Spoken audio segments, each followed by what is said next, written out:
come visit me itu pasti kayak ada hidden agenda gitu kan. Tiap kali ada orang nanya, kok lu udah nggak YouTube lagi. Dan waktu itu kan gue belum decide gue mau continue atau enggak kan. Terus gue bilang enggak lah, udah kayak my time is done lah, gue bilang gitu. Udah banyak juga kan tuh yang podcast gue bilang. Maksud gue, jadi kan gue memang udah ngulik iklan Facebook segala macam, dan gue juga backgroundnya kan customer analyst kan, seperti beberapa perusahaan multinasional. Gue tuh demen banget sama angka, demen banget sama data. Kasih advice ya ke yang mereka baru mulai, ya don't live in your own bubble gitu kan. Perbanyak network, dan gak mesti juga dengan orang yang lebih senior dari lu gitu kan. Orang yang banyak orang nggak kepikiran seperti itu karena di awal mulai aja dulu. Nah mulai aja dulu itu kan sebenarnya juga bahaya ya. Kalau nggak dipikirkan. Iya.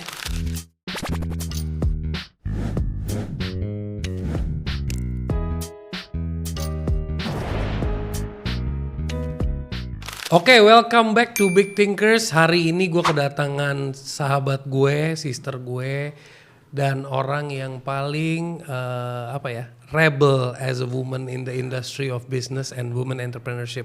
She's an inspiration. Welcome Christina Lee. Thank you Bro Sunil. Gue biasa panggil lo Om ya. Hari ini jangan ya. Udah Om aja lah. Oke, so gue dapat kesempatan untuk payback after 5 years. Gila dong, to interview ya. Iya.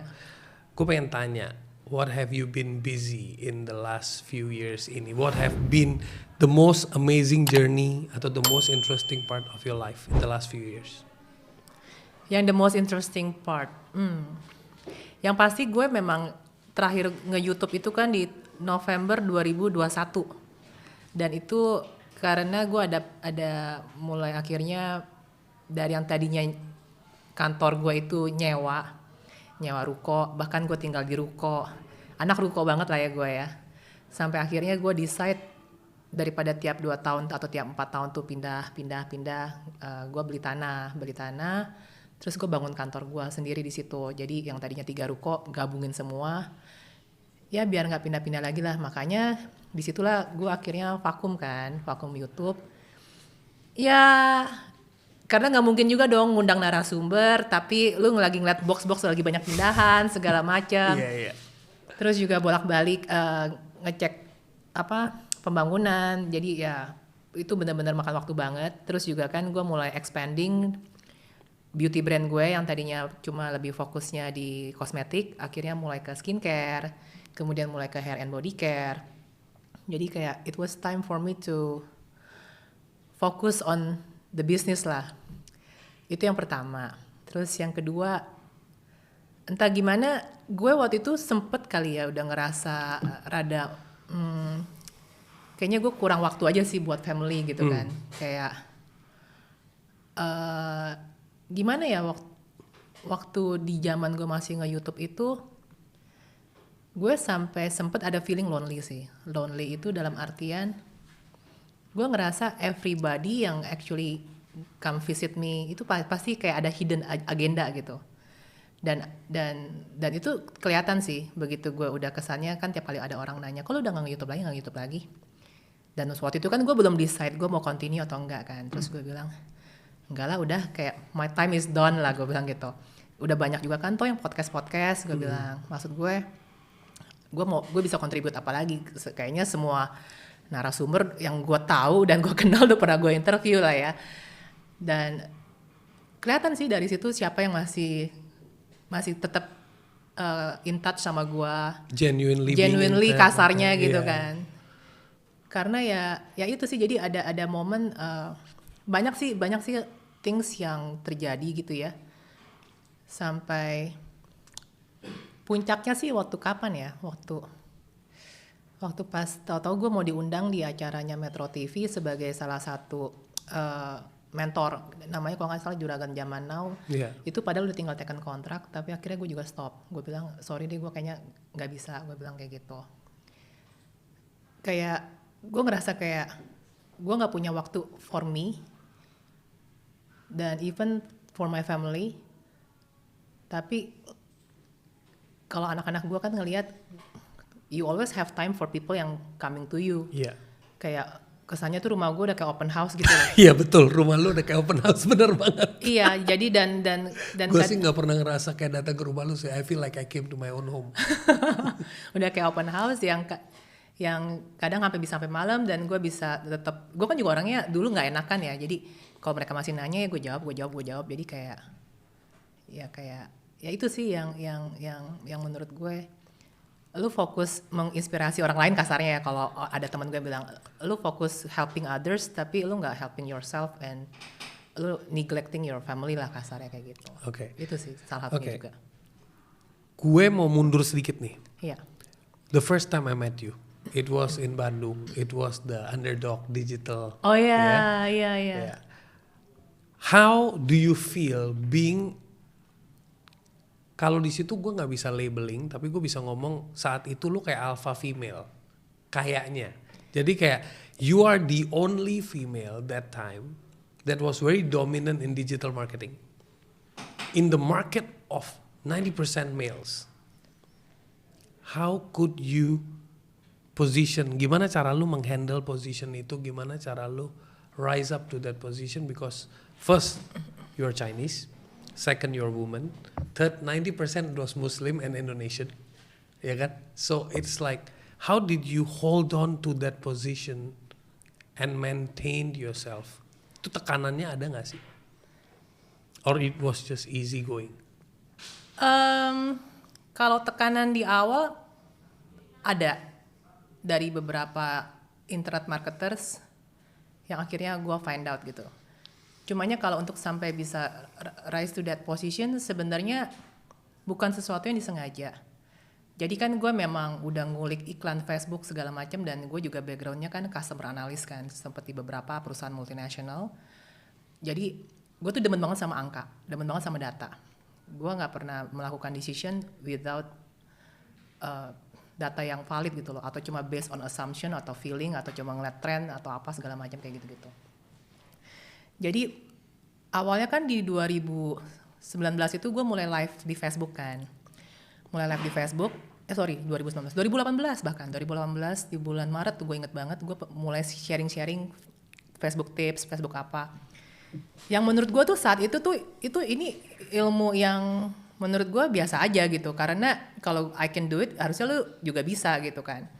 Tapi ternyata di saat itu gue baru tahu kalau ternyata ilmu seperti itu bisa dijualin di workshop berbayar yang bisa 10 juta per orang. Sehingga akhirnya banyak yang follow gue. Terus udah gitu banyak yang testimoni juga, maksudnya banyak yang share postingan gue. Gila, gue pakai caranya si Christina ngiklan di Facebook tuh ternyata it works gitu kan. Dan cara gue nerangin menurut mereka gampang dicerna, bahasa emak-emak banget lah. Sampai akhirnya kenalan sama ya komunitas internet marketers yang di Bekasi, terus yang di Medan juga, yang di Bandung segala macam. Bahkan mereka awalnya tuh berpikir sebelum gue live di Facebook tuh mereka pikir gue tuh akun klonengan, cowok yang menyamar. Cowok yang menyamar pasang wajah cewek siapa kali. Makanya akhirnya gue live tuh, nih gue nih emang gue yang ngomong kayak gitu. Ya udah, gue just be myself aja sih, karena memang gue itu tidak pernah mencoba memisahkan diri gue secara etnis lah misalnya. Kalau gue bahasa sekarang cindo gitu ya, gaulnya sama cindo gitu kan.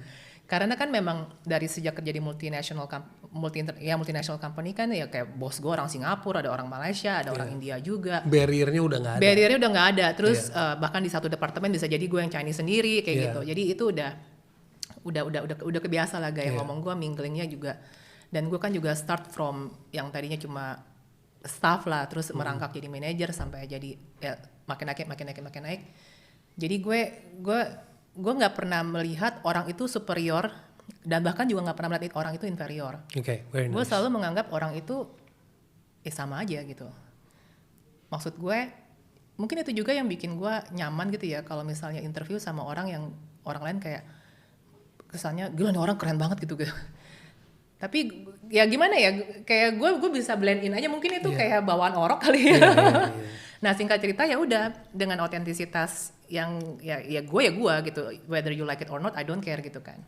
Ya gue diundang di acara yang di Bandung itu, yang dimana kalau nggak salah cuma 100 VIP ya, 100 VIP. Dan gue juga surprisingly, gue nggak nyangka kalau gue cuma salah satu cewek, yang satu lagi Mbak River Maya ya. Yeah, that was your senior. Iya, Kalau ketemu that ngomong was tuh, my senior iya, kan. iya. Pas gue kesana, lo kok nih cowok semua ya kayak Iya, gitu. iya. Tapi ya it's okay sih. Dan kalau misalnya ngomongin tekanan, ada sih. Jadi at one point gue sempet diundang untuk ngisi acara. Yang waktu itu lo datang di mana sih yang kayak balai apa tuh? Yang ada Mbak River Maya juga duduk di samping lo, gue bawain. Iya gue lupa, tapi gue tahu. Tapi ya, gue gua lupa tahu. lah nama Iya, workshopnya iya, apa. Iya, iya. Nah terus gue dikasih tahu tuh sama beberapa orang. Kan ada nih, jadi ada satu grup yang bilang lu ngapain sih datang ke situ gitu kan. Yang bawain juga Cina katanya. Emang kayak nggak ada apa immerse lain yang bisa bawain kayak gitu-gitu loh. Iya. Terus juga ketika gue mulai sharing-sharing, waktu itu kan gue nggak ngerti yang istilahnya personal branding. Iya. Ada juga yang kayak nyinyirnya tuh dalam artian dia ngepost di status Facebook. Dulu kan Facebook masih berjaya lah ya, Yeah. maksudnya belum banyak orang masih Yeah. main Instagram. Iya. Masih kayak nulis kayak liatin aja tuh ngomongnya si Cici kan panggilan gue si Cici. Iya, Udah benar. pasti gue tahu Iya. dia lagi ngomongin gue kan. Gue cuma di screenshot dikasih tahu. Lihat aja tuh sharing-sharing juga ujung-ujungnya ntar jualan.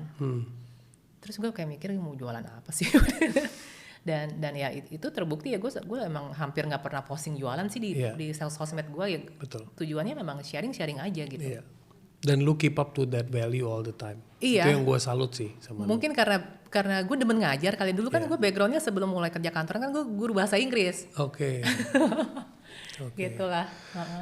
So dari journey itu sampai lu akhirnya jadi entrepreneur, being a mom, being a wife, and you become an entrepreneur and you found a brand. Jadi lu menciptakan. Jadi entrepreneur bikin sistem, bangun reseller, oke lah.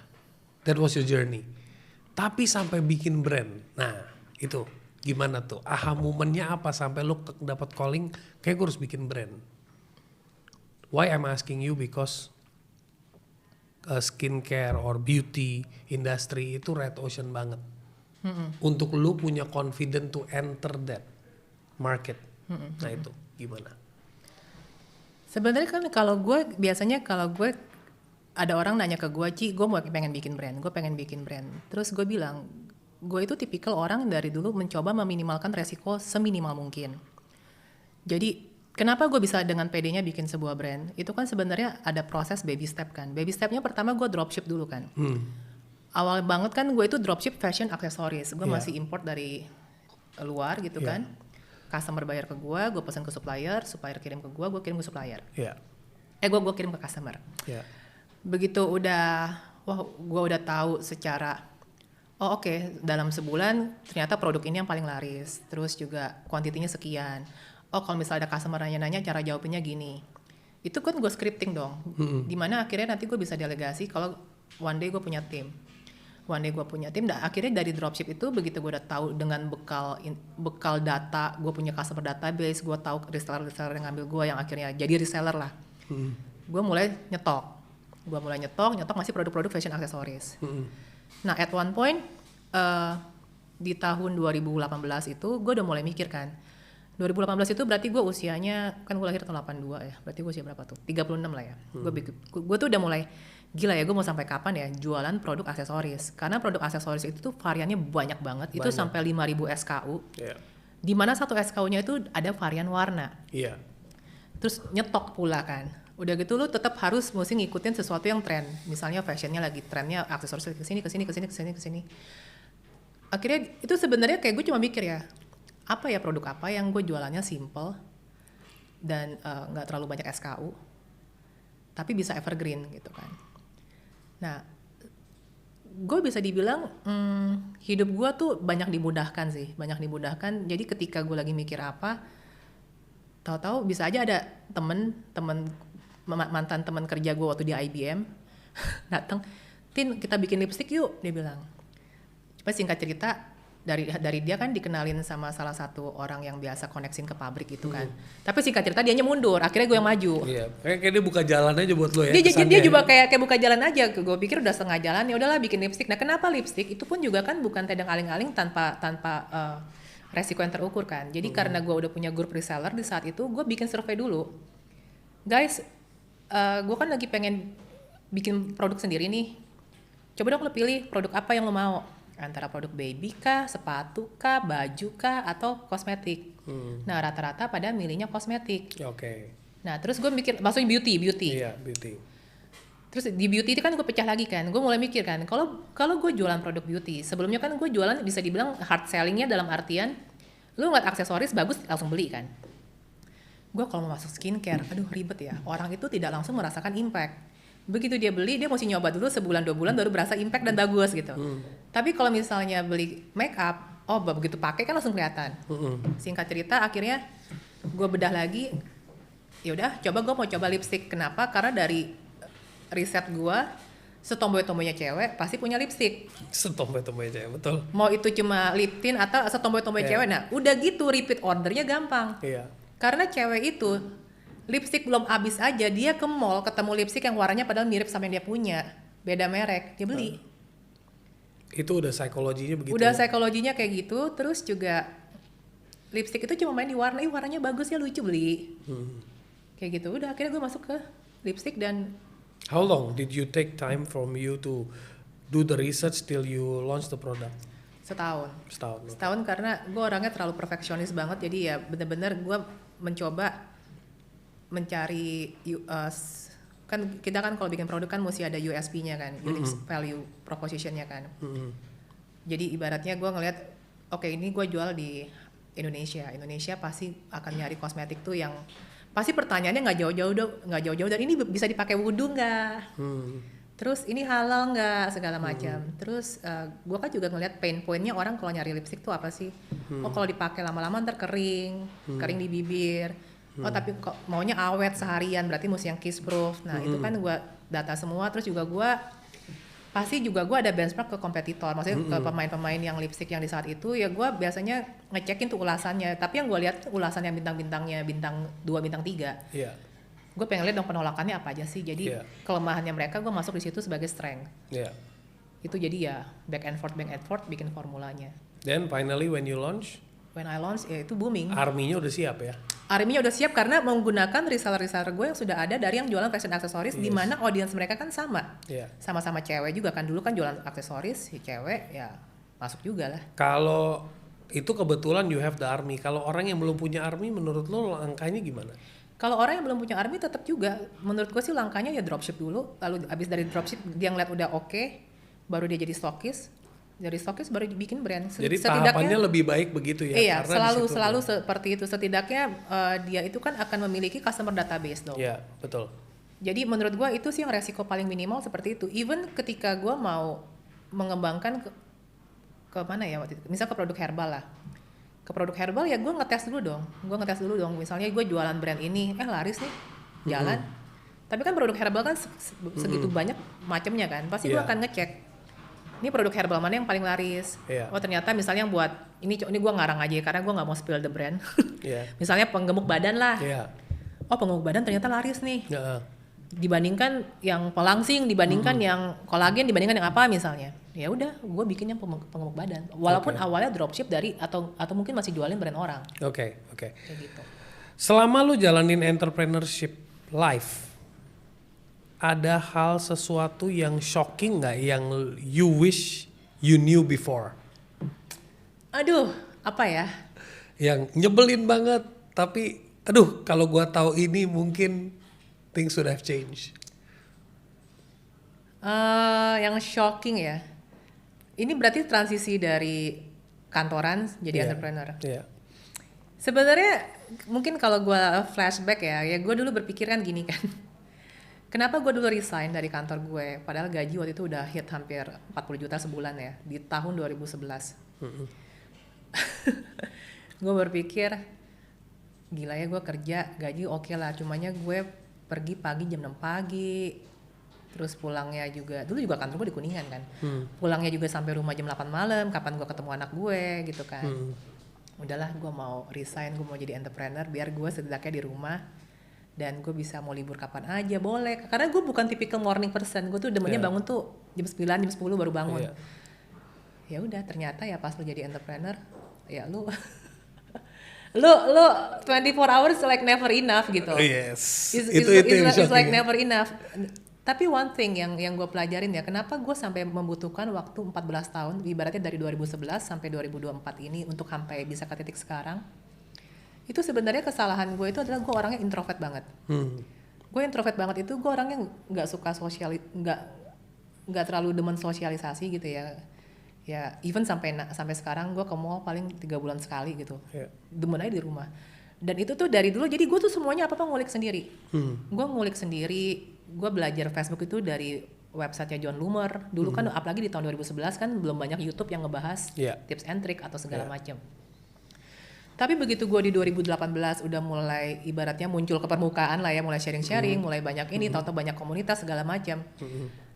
Itu benar-benar mempercepat progres jauh banget sih. Jadi kalau ada istilah silaturahmi itu memperpanjang umur itu benar banget sih. Karena kan mempersingkat kan. Jadi ibaratnya kalau gue butuh apa, tinggal nanya, tinggal diskusi. Ya itu yang sebenarnya gue sesali. Harusnya gue dari tahun 2011 tuh setidaknya gue udah lebih banyak bergaul ya, socialize kayak gitu untuk mengetahui segala sesuatu lebih cepat. Bahkan jujur ya, ketika gue mulai nge-YouTube tuh kan, itu sebenarnya itu adalah momen dimana gue banyak banget belajar dari orang-orang yang gue interview. Karena mungkin gimana ya, secara psikologis karena mereka tahu lagi di interview kan, mereka akan spill kan. Iya, benar. Akan spill dan juga sesuatu yang memang ya poin-poinnya dapet lah. Valuables dan gue banyak inspirasinya dari situ kan. Jadi kayak gue tuh merasa ilmu gue tuh nambah. Itu sih yang jadi kalau gue boleh kasih advice ya ke yang mereka baru mulai, ya don't live in your own bubble gitu kan. Don't live in your own bubble. Perbanyak network dan gak mesti juga dengan orang yang lebih senior dari lu gitu kan. Orang yang you can learn from anyone gitu. Ya seperti yang lu dulu pernah ngomong ke gue kan. Kalau misalnya lu learn dari orang yang lebih muda, yang lebih ini, fear of making mistake-nya nggak terlalu segede orang-orang yang udah 40 ke atas atau 35 ke atas lah. Betul. Sehingga lu mendapatkan kreativitas, ideasnya tuh banyak banget kayak uncensored gitu kan. Udah ide gila apa aja kan. Tinggal lu masukin wisdomnya lu ke situ untuk melengkapi eksekusi. Iya nggak sih? Betul. Leadership, gimana lu ngelit tim? Oke. Seorang Christina Lee. Menurut gue leadership itu adalah suatu proses yang pembelajaran yang lo harus lakukan seumur hidup sih, karena akan selalu ada something new every day yang challenging you gitu loh. Kalau secara teorinya sih gampang. Tapi lu kan orangnya kadang-kadang kalau ngomong apa adanya, ceplas-ceplos. Oh iya. Dan sometimes ada yang namanya tim itu jadinya connected to you more like a family. More like a family. Okay. Atau ada lagi tim yang connect to you more like she is my sister. Itu juga masih kategori family lah. Or she is my boss. Or she is someone that I want to be the next Christina Lee. Iya kan? Oke.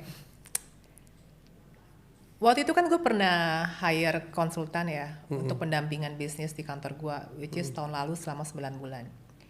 Dia itu langsung setelah sebulanan di kantor gue, dia di tag dong. Kelemahan apa sih yang ada di kantornya gue? Terlalu kekeluargaan. Which is very true.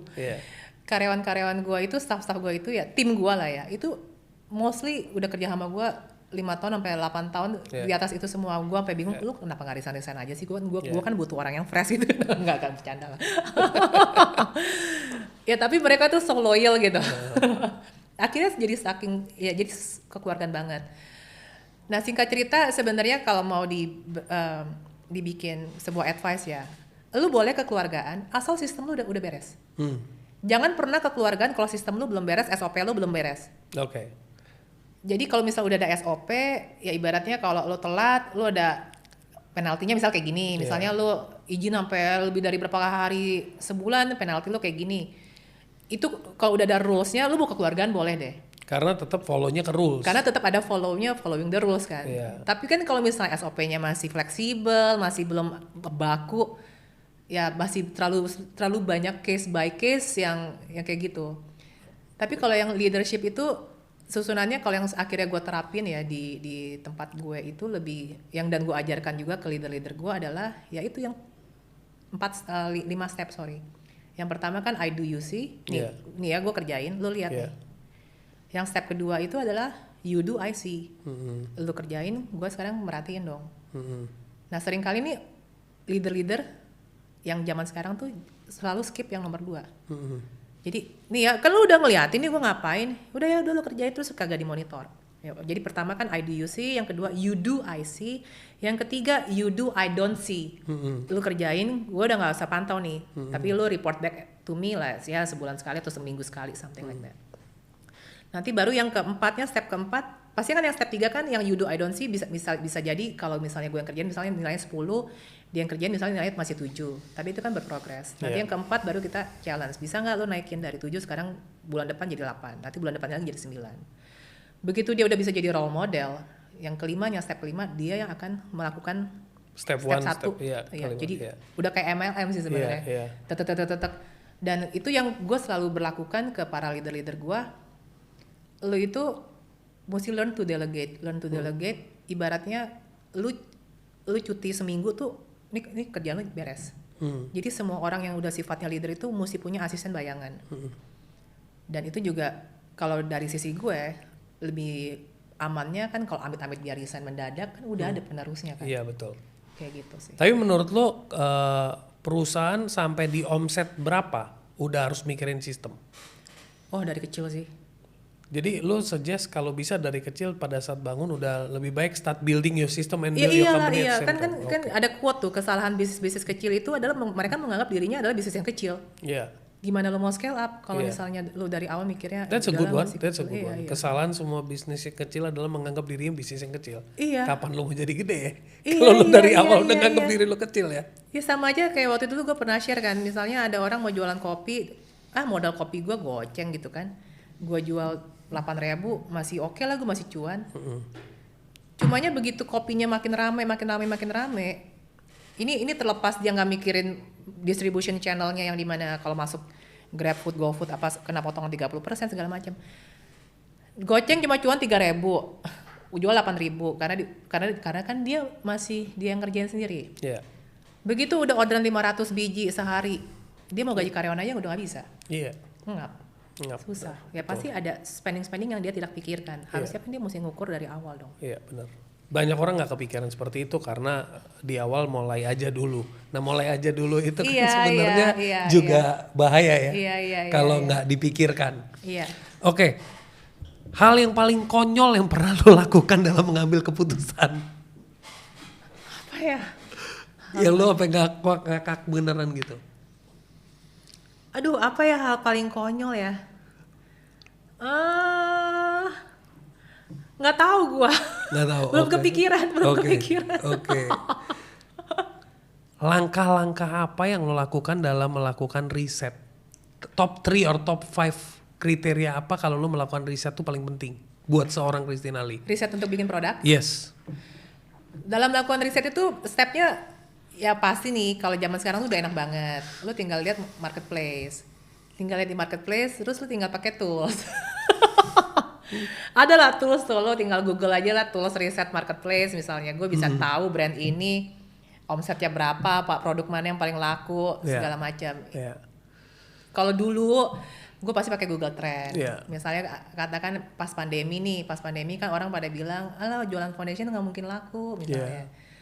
Justru sekarang orang lebih nyarinya maskara atau eyeshadow karena kan ketutupan masker yang kelihatan matanya doang.